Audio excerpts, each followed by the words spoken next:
Sous la direction du président Vital Kamerhe, la plénière du jeudi 8 mai 2025 a été consacrée au contrôle parlementaire. 2 ministres du gouvernement souminois ont été interpellés à travers des questions orales avec débat. Le ministre de la Santé, Dr Samuel Roger Kamba, a défendu le programme de gratuité des accouchements, affirmant que plus de 2 millions de femmes ont été prises en charge en 15 mois grâce à l'appui de la Banque mondiale.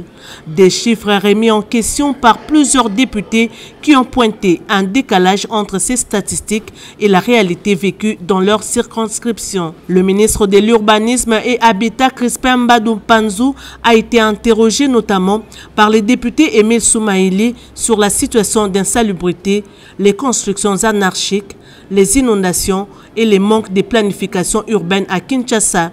Il a reconnu les défis structurels du secteur, évoquant notamment l'absence de normes urbanistiques et a plaidé pour un recensement des victimes des démolitions liées à l'occupation illégale des terrains. En amont de ces débats, la plénière a examiné 8 projets de loi de ratification, dont 7 ont été portés par les ministres des Finances et de la formation professionnelle. Tous ont été adoptés. Une ordonnance loi du ministre des Ressources hydrauliques qui a suscité des débats, a été renvoyé à la commission compétente pour examen approfondi. La ministre de la Culture, Yolande Elebe Mandembo, a présenté les projets de loi portant principes fondamentaux relatifs à la culture et aux arts. Ces textes est salué comme une avancée historique car il propose pour la première fois un cadre légal structuré pour l'ensemble du secteur culturel congolais attendu depuis plus de 20 ans par les artistes. À la fin des débats, les auteurs des questions, les députés Freddy Bonzeke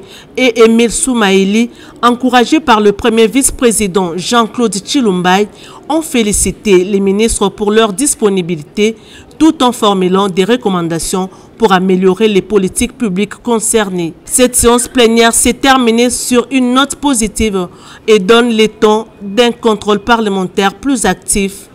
45 autres questions orales avec débat et interpellations sont programmées dans les prochaines semaines.